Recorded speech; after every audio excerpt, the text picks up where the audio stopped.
Question 33 says, use division to write as a decimal. Because really and truly, a fraction expresses division. So that's another way, which of course is the universal way of converting a fraction to a decimal. Because for number 32, is not any fraction this will work. 7 over, let's say 7 over 3. Because 3, you have to take a long while before you get 1 and 0, and it will not, 3 is not a factor of 10, neither 100, neither 1,000.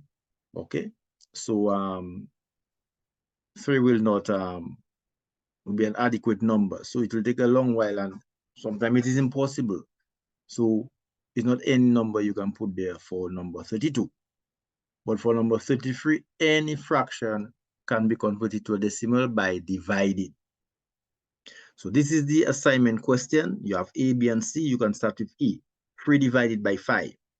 So we are going to do this now with the example I took from the module 1. Let's go lower down.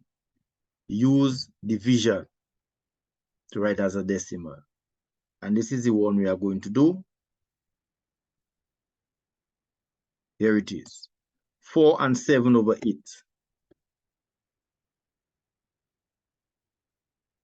4 and 7 over 8 has to be converted to a mixed number, but not necessarily, you know, because 4 and 7 over 8, that's actually 4 plus 7 over 8, 4 point something. And really and truly, I did not really have to convert 4 1/4 to an improper fraction. I could keep the 4. Let's revise number 32.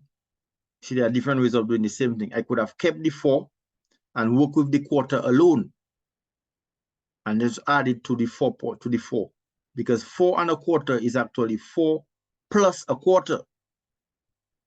This is a very important point to make. 4 1/4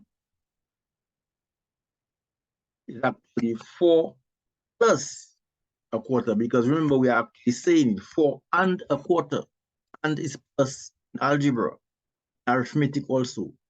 So there's an invisible plus between the whole number and the proper fraction. So 4 1/4 is 4 plus 1/4. So I could have kept the 4, plus just work with the quarter, multiply the denominator by 25, multiply the numerator by 25. You are simply going to get 4 plus 25 divided by 100, which is equal to 4 plus, because 25 divided by 100 is 0.25, and there you have it, 4.5. So you don't necessarily have to convert to an improper fraction, and it's right. And the same thing goes on there. I don't really have to convert this to an improper fraction. I can simply divide.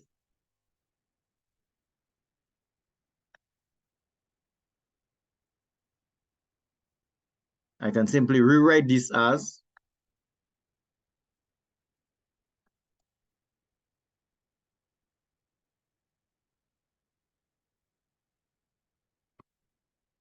4 and 7 over 8, and the same as 4 plus 7 over 8. So I can deal with the 7 over 8 by itself. Division, 8 divided by 7, 7 divided by 8. 8 into 7 you can't. You put a 0 point, then you add a 0 to the 7. 8 into 70 goes 8 times. 8 is a 64.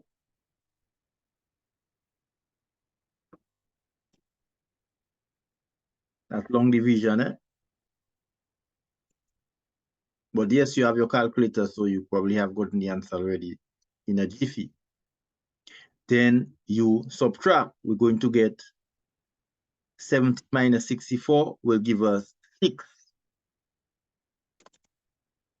Then we add a 0. 7 to 8 into 60, you can't, into 6, you can't, you put a 0. 8 into 60, how many 8s are there in 60? 7.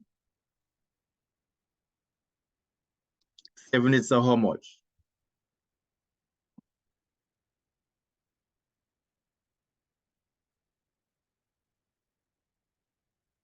Make sure that you know your timetable. Can anybody please tell me what is 7 is?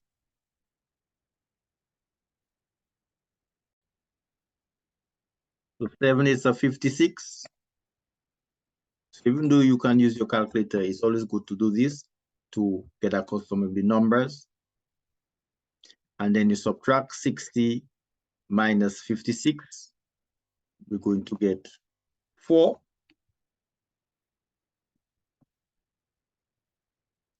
8 into 40 into 4, you can't, you put a 0. 8 into 40, how many 8s are there in 40? Can anybody tell me how many 8s are there in 40?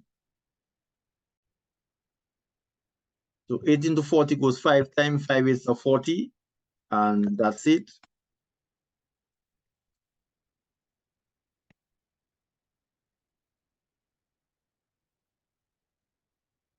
So we stop right here because the remainder is going to be 0.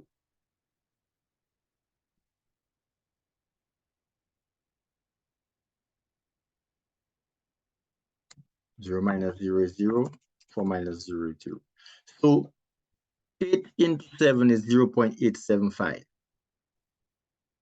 So that is equal to 4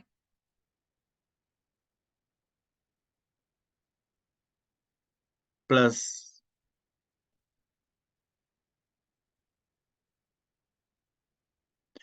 0.875, and 4 plus 0.875 is 4.875. And here you have it.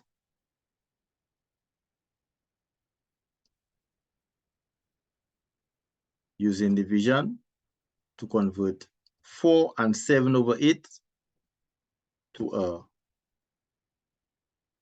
decimal. So if you are dealing with mixed numbers, you can keep the whole number by itself and work with the proper fraction because there's an invisible plus between the whole number and the proper fraction.